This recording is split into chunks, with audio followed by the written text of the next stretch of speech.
आप देख रहे हैं न्यूज़ 24 नवतपुर और मैं परमेंद्र शर्मा। हम अभी उपस्थित हैं पालीगंज विधानसभा में। आपको बता दें कि 2025 विधानसभा को लेकर काफ़ी सरगर्मी बढ़ी हुई है, पूरे बिहार में हलचल है। कहीं ना कहीं देखा जाए तो सारी पार्टी को राजनीतिक चालू है और मंच सज रहा है। उसी बीच में पालीगंज विधानसभा से भावी प्रत्याशी हैं उत्कर्ष यादव, तो उनके पास हम खास बातचीत में पहुँचे हैं कि पालीगंज विधानसभा में काफ़ी कठिनाई है, बहुत कुछ विकास रुका हुआ है, उसको लेकर भी बात करेंगे और इस बार जनता के बीच में किस मुद्दा को लेकर जाएंगे वो भी सारी बातें हम करते हैं उत्कर्ष यादव से। उत्कर्ष जी, सबसे पहले दर्शकों को अपना परिचय बताइए। जी, आप तमाम आपके माध्यम से और जितने भी सोशल मीडिया के माध्यम से आपके चैनल से जो भाई लोग हमें सुन रहे हैं, देख रहे हैं, उन तमाम लोगों को मैं हाथ जोड़ के प्रणाम करता हूं और उनसे अपील करता हूं कि आप अपना और अपनों की लड़ाई में, नस्ल और फसल बचाने की जन स्वराज पार्टी की इस लड़ाई में, इस मुहिम में जुड़िए। मेरा नाम उत्कर्ष यादव है। मेरा घर दुल्हिन बाजार प्रखंड के आइन खां पंचायत के एक छोटा सा गाँव है पीलाचक।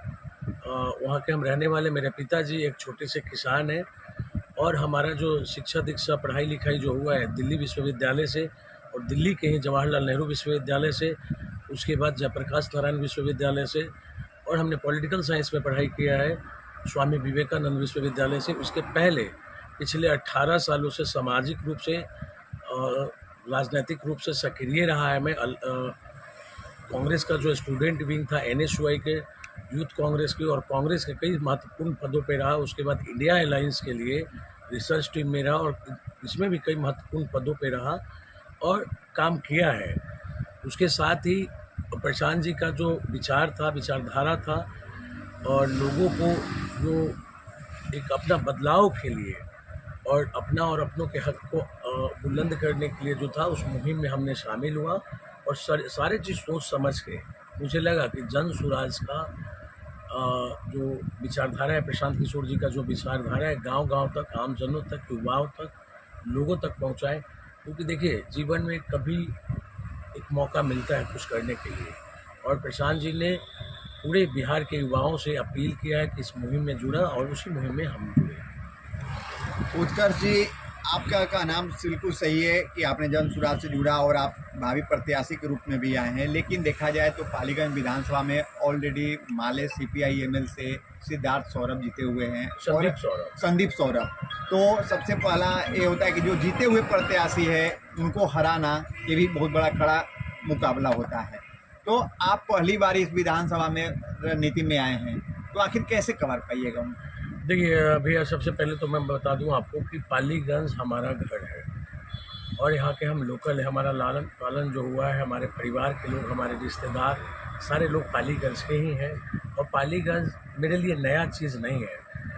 हमारा जन्मभूमि है, कर्म भूमि पालीगंज है। और रही बात जो CPI-ML के जो नेता हैं, हमारे बड़े भाई, पालीगंज से अभी विधायक है डॉक्टर संदीप सौरभ जी, तो आपको मैं जानकारी दे दूँ कि हमारे सीनियर रहे हैं कॉलेज में और 18 साल से हम दोनों भाइयों की दोस्ती रही है। और संदीप भाई को जानने के लिए हमारे पास कुछ बचा नहीं है। दूसरा है कि संदीप भाई को अगर आप पालीगंज विधानसभा में घूम के पूछिएगा तो संदीप भाई को पालीगंज से चुनाव लड़ने के लिए हमने ही लाया था और टिकट के लिए उनका हमने ही मांगा था। विधायक जी कभी सोचे नहीं थे जीवन में कि बिहार जा कर के वो अपना राष्ट्रीय राजनीति में सक्रिय थे, छात्र जी राजनीति में सक्रिय थे, लेकिन उनको सबसे पहले हमने ही कहा था कि आप बिहार आइए और यहाँ का जो राजनीति है उसमें आप इन्वॉल्व होइए, बिहार की राजनीति में। तो हमारे कहने पे आया। उसके बाद पूरे पालीगंज अगर कोई घुमाया है तो हम घुमाए हैं, और उनका जो भी यहाँ पालीगंज का चुनाव हुआ या नालंदा का चुनाव हुआ वो हम ही देखे हैं और हम उनके प्रभारी रहे हैं चुनाव का। मतलब आप समझ जाइए कि संदीप सौरभ आज तक बिना मेरे कोई चुनाव लड़े नहीं है। अगर हम नहीं रहे तो संदीप भाई का चुनाव जो है चुनाव नहीं रहता है। ये आप विधायक जी से भी पूछ लीजिएगा। और रही बात CPI-ML का, तो देखिए विधायक जी का दिक्कत यहाँ से हुआ हम दोनों के बीच में कि वो अपना क्लास भूल गए। गरीब गुरबा अति पिछड़ों की राजनीति करने वाला लोगों को न्याय दिलाने की बात हुई थी, लोगों को शिक्षा, क्योंकि संदीप भाई JNU से हमारे सीनियर है, PhD किया है, खुद एक शिक्षाविद है, प्रोफेसर का नौकरी छोड़ करके विधायकी के लिए आए। लेकिन जो उनका मूलभूत, उनका अपना मतलब था, संदीप सौरभ का जो ओरिजिनल डिफिनेशन था उस चीज़ को भूल गए। माले पार्टी में कौन लोग हैं? गरीब लोग हैं, पिछड़े लोग हैं, असहाय लोग हैं, जिनको न्याय नहीं मिलता है, वो लोग हैं। तो माले के लोगों के लिए ही उन्होंने नहीं न्याय किया, तो बाकी के लिए क्या न्याय करेंगे? मतलब ये था कि संदीप भाई जिस विज़न के साथ बिहार पॉलिटिक्स में आए थे, वो विज़न भूल करके बाकी जो परंपरागत लीडर हैं उनके तरह हो गए, और अपना जो विधायक बनने का जो उनका एक सपना था कि लोगों के लिए काम करेंगे, वो काम छोड़ करके कॉमर्शियल हो गए। उनके भाई हैं चिरंजीवी भैया, वो खुल करके आप किसी से भी पूछ लीजिए, हर विभाग से, चाहे CDPO से हो, चाहे जन वितरण प्रणाली वाला डीलर से पैसा हो, चाहे बालू घाट से पैसा हो, या आपका ठेकेदार या RWD के लोग काम कर रहे हैं उनसे आप पूछिए। और वो क्या, हम एक काम कर रहे थे, हम कभी ठेकेदारी जीवन में किए नहीं थे, तो हुआ क्या कि नालंदा में चुनाव था, तो विधायक जी का एक काम था नरमसौली, यहाँ पे गढ़ी पंचायत में।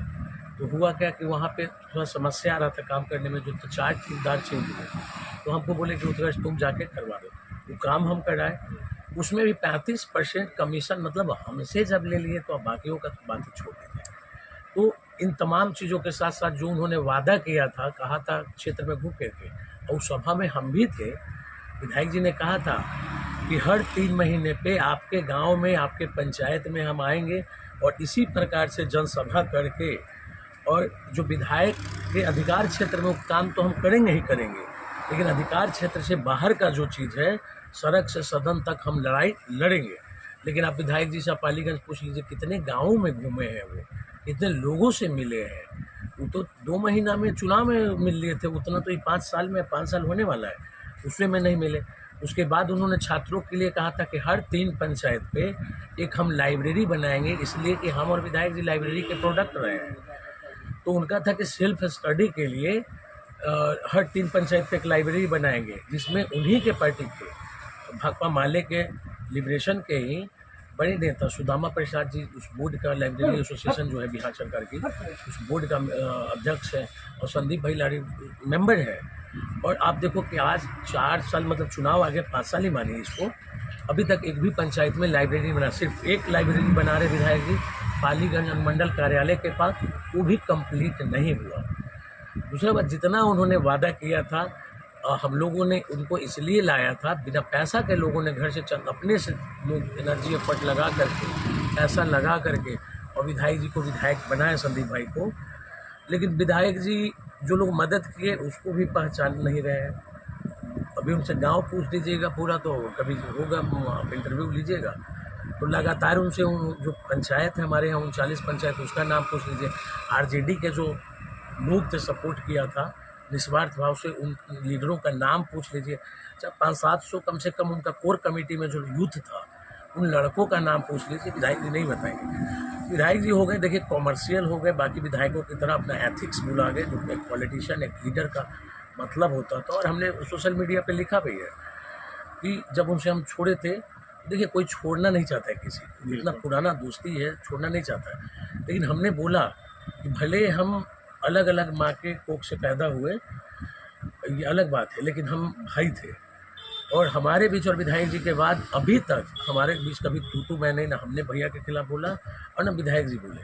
लेकिन पॉलिटिकल एग्जिस्टेंस का लड़ाई है, क्योंकि हमने पालीगंज से वादा किया था, जब लोगों ने उस समय जयवर्धन यादव जी चुनाव लड़ रहे थे और लोग चुनाव लड़ रहे थे, सुनील भाई चुनाव लड़ रहे थे इंडिपेंडेंट, तो एक मूवमेंट खड़ा किया गया था कि आउटसाइडर है। तो हमने बोला था कि ठीक है संदीप भाई आउटसाइडर है, लेकिन हम आउटसाइडर नहीं है। गमछी रख के लोगों के दरवाज़ा पे, लोगों के चौकी पे, लोगों के खटिया पे हम वोट मांगे थे, और लोगों ने हमसे गारंटी लिया था कि कल कुछ होगा तो जिम्मेवार कौन होगा। तो हमने बोला था कि अगर विधायक जी संदीप भाई अगर कुछ करते हैं तो सबसे आगे इनके खड़ा पालीगंज के लिए, दुल्हिन बाजार के लिए, 39 पंचायत के लिए हम होंगे, 38 जाति के लिए हम खड़ा होंगे। उत्कर्ष जी, आज देखा जाए तो पालीगंज विधानसभा में सिकड़िया गांव है, जिसमें बिहार के राजा मुख्यमंत्री नीतीश कुमार आए थे और सरदार वल्लभ भाई पटेल का मूर्ति अनावरण की है। आप इसको क्या, किस रूप में देखते हैं? देखिए, ये सरकारी प्रोग्राम है और अलग अलग अपना चलता है, इसको हम किसी रूप में देख नहीं रहे। ये जो है कि मुख्यमंत्री को भी नहीं पता है कि हम कर क्या रहे हैं। उनका जो मानसिक संतुलन जो है, प्रशांत जी ने कई बार मंच से कहा है, मीडिया में आके कहा है कि बिहार के मुख्यमंत्री माननीय श्री नीतीश कुमार जी का जो है कि मेडिकल रिपोर्ट आप सारी कर दीजिए। तो नीतीश कुमार जी थोड़े सरकार चलाए, तो ब्यूरोक्रेट्स लोग सरकार चला रहे, 5-6 लोग मिल करके। तो जो हुआ है सिकरिया में ठीक है, लेकिन हमारे यहाँ डिग्री कॉलेज नहीं है। अगर डिग्री कॉलेज खोल देते ठीक है। आपने बताया कि उनका सरदार वल्लभ भाई पटेल जी का स्टैचू का जो आमरण था, तो उस सरदार वल्लभ भाई को जानने वाले कितने लोग हैं? जो आज का नया जनरेशन है, उनका बलिदान, उनका योगदान जानने वाले कोई नहीं है। उनको इस लॉ क्रूज क्यों कहा जाता है, ये जानने के लिए नहीं था। तो इन चीज़ों को जानने के लिए नीतीश कुमार जी को चाहिए था कि हमारे पालीगंज में 6.5 लाख पॉपुलेशन है, 70% यूथ है, तो डिग्री कॉलेज कम से कम खोल देते ताकि लोग पढ़ता। तो नीतीश बाबू के कार्यकाल को भी पढ़ता। उसके बाद जो है कि सरदार वल्लभ भाई पटेल के बारे में पढ़ता, आइडिया ऑफ इंडिया को जानता, मौलाना अबुल कलाम जी को जानता, नेहरू जी के फॉरेन पॉलिसी को जानता, गांधी जी के जो स्वराज्य का जो सपना था, डॉक्टर भीमराव ने जो हमें संविधान बना करके हमें जो अधिकार दिया, उन चीज़ों को जानता। अब हमारे यूथ जो आज के जनरेशन है बिहार का, उनसे आप पूछ लीजिए कि संविधान जो तुमको कितना मौलिक अधिकार दिया है, वोट का मतलब क्या है, ये तो कि पता ही नहीं रहा है। तो जो मुख्यमंत्री जी का प्रोग्राम था उसको हम किसी रूप में ले लेते हैं। किसी रूप में उत्कर्ष जी, अगर देखा जाए तो आपको मैं बता दूं कि काफ़ी दिन पहले एक बिहटा औरंगाबाद रेल परियोजना आया था जी, लेकिन उसमें देखा जाए तो एनडीए भी और महागठबंधन भी दोनों राज कर लिया। लेकिन आज तक ये 4 लोकसभा को, जैसे पाटलिपुत्रा हो गया आपको, फिर औरंगाबाद हो गया, जहानाबाद हो गया और अरवल हो गया, ये चारों लोकसभा के जनता इंतजार कर रही है वो रेल परियोजना के लिए। क्या अब जन सुराज पार्टी इस बार आई है, तो क्या इस बार जन सुराज अगर आप जनता मत देकर लाती है इस बार, तो क्या रेल परियोजना पर काम कर पाइएगा आप लोग?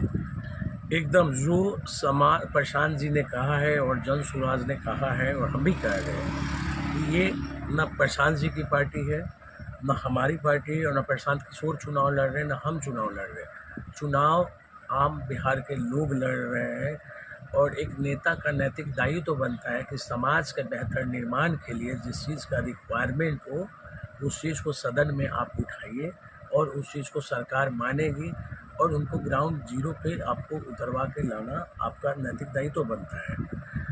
दूसरी चीज़ कि हम लोग चुनाव नहीं लड़ रहे, हम लोग अवेयर कर रहे हैं, जागरूक कर रहे हैं कि आपका वोट का मतलब क्या। कई बार प्रशांत जी ने मन से कहा है कि हम जो है चुनाव नहीं लड़ रहे हैं, बिहार में बदलाव चाहिए, ऑप्शन चाहिए। इंडिया अलायंस के डर से एनडीए को, एनडीए के डर से इंडिया अलायंस को। बिहार 29 स्टेट में पहला है कि यहाँ विपक्ष है ही नहीं। अगर चुनाव में वोट किसको किया था? नीतीश कुमार को और आरजेडी को लोग वोट किया कि भैया हम आपको वोट कर रहे हैं, आप सरकार बनाइए। उसके पहले जो चुनाव हुआ था पिछले साल विधानसभा में, बीजेपी मतलब एनडीए अलायंस में थे बीजेपी और ये, तो आरजेडी के डर से लोग वोट किया कि भाई डेवलपमेंट होगा और ये होगा। नीतीश कुमार कुछ दिन के बाद जो है कि आरजेडी और कांग्रेस में मर्ज हो गए। तो यहाँ तो विपक्ष है ही नहीं, आप वोट दे रहे हैं एक पक्ष, एक विचारधारा के खिलाफ कि इसका बदलाव होना चाहिए। अगर मोदी के विचारधारा, आरएसएस का जो विचारधारा के खिलाफ जो वर्ग ने दिया आपको, तेजस्वी प्रसाद यादव जी को, कांग्रेस को मत दिया अपना कि आप सदन में लड़ो, हमारे लिए जन कल्याण का काम करिए, और उस साइड में दिया कि लालू जी और कांग्रेस के डर से जो है कि मोदी जी को हम देंगे और नीतीश जी को देंगे। तो ये वोट तो इनवैलिड हो गया कि नीतीश जी, कोई किसी को वोट डालो मुख्यमंत्री तो नीतीश कुमार बनेंगे। तो ये तो पहला यहाँ का जो राजनीतिक परिवेश है यही गलत है। बिहार में विपक्ष है नहीं, और अभी जो विपक्ष का काम कौन कर रहा है? जन सुराज कर रहा है, प्रशांत किशोर कर रहे हैं, हम और आप कर रहे हैं कि हम लोग सवाल कर रहे हैं, लोगों को जागरूक कर रहे हैं। तो बाकी जो योजनाएं, अभी बिहार सरकार का जो बजट आया था लगभग 3,17,000 करोड़ हो गया, 200 योजनाएं लगभग चल रही है हर विभाग का। तो कितने योजना पहुंचे हैं?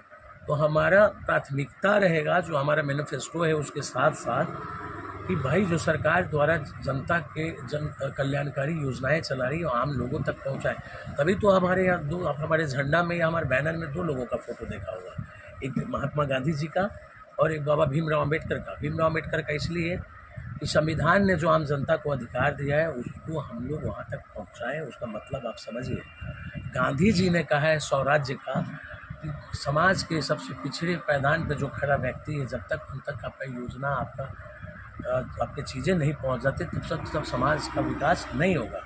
तो उसी में रेल परियोजना आता है। आज बताए कि लालू प्रसाद यादव जी जब मंत्री थे यूपीए फर्स्ट गवर्नमेंट में, मतलब कि शायद 2000 से 2005 वाले बैच में, ये उस समय पास हुआ। आज कितना है, 2025 आ गया। उसके बाद लगातार गवर्नमेंट में 2014 से लगातार नरेंद्र भाई मोदी है, बिल्कुल केंद्र में सरकार है। हमारे यहाँ का पूर्व और हमारे अभिभावक श्री रामकृपाल यादव जी केंद्रीय मंत्री रहे, सांसद रहे। उसके पहले जो भी रहा एनडीए का, ईश्वर ने मीसा भारती जीती है। तो ये लोग वहाँ पे बोल ही नहीं रहे हैं। तो हमारा है कि लाएंगे। जब 25-25 साल किसी प्रोजेक्ट को आप रोक दिए, प्रोजेक्ट तो रुक जाता है, इतना दिन में पैक हो जाता है, बंद हो जाता है। आप सड़क देखिए, नितिन गडकरी का बन रहा है, लेकिन रेल के लिए पैसा नहीं है। क्योंकि अब भैया एक बात बताओ, टिकट का दाम है 500 रुपया। एक बोगी का क्षमता है कि 70 से 75 व्यक्ति बैठेगा। उस बोगी में कितने लोग बैठ रहे हैं? 500, 800। तो रेलवे घाटा में चल रहा है। और बिहार सबसे ज़्यादा रेलवे को अगर पैसा दे रहा है कोई, तो बिहार दे रहा है। आप दिल्ली जाने वाली जितनी ट्रेनें आप देख लो, आप अगर आपको टिकट मिल जाता है, आप मुंबई जाने वाला, चेन्नई जाने वाला, हैदराबाद जाने वाला, अब किसी भी बड़ा शहर में आप देख लो, आपको टिकट नहीं मिलेगा। लेकिन बिहार का नॉर्थ इंडिया के साथ जो है कि इंजस्टिस हुआ। अगर हिंदी भाषी रेल मंत्री होते तो अब तक हमको लगता है काम हो जाता। और इसको हम लोग ला के रहेंगे। अभी तो हमने सुना भी है, 2-3 बार मूवमेंट में भी गए थे, कई लोगों ने पैदल यात्रा निकाला, उसमें भी हम शामिल हुए। औरंगाबाद से लेकर पटना तक जो हुआ, हाजीपुर तक हुआ, उसमें शामिल हुआ हमने। लेकिन अब देखिए क्या होता है। अगर नहीं होगा तो हमारा तो लड़ाई रहेगा। तो आपने सुना कि उत्कर्ष यादव साफ साफ शब्दों में अपनी बात को रखा। इन्होंने रेल परियोजना से लेकर सारी बातों को जवाब बिल्कुल साफ शब्दों में दिया। लेकिन आप अपना कमेंट अवश्य करेंगे कि क्या उत्कर्ष यादव जो बात संदीप सौरभ के बारे में बता रहे हैं वो क्या कितना सच्चाई है, और जो रेल परियोजना की बात की कर रहे हैं कि अगर हमारी सरकार इसमें आने के बाद अगर इस पे हम काम करेंगे, कितना काम कर पाएगी जनसुराज, ये भी अपना राय अवश्य करेंगे। और क्या पालीगंज के लिए कितना लाभदायक विधायक रहेंगे, वो भी आप अपना राय अवश्य करेंगे। लाइक शेयर करना ना भूलें। जय हिंद, जय बिहार।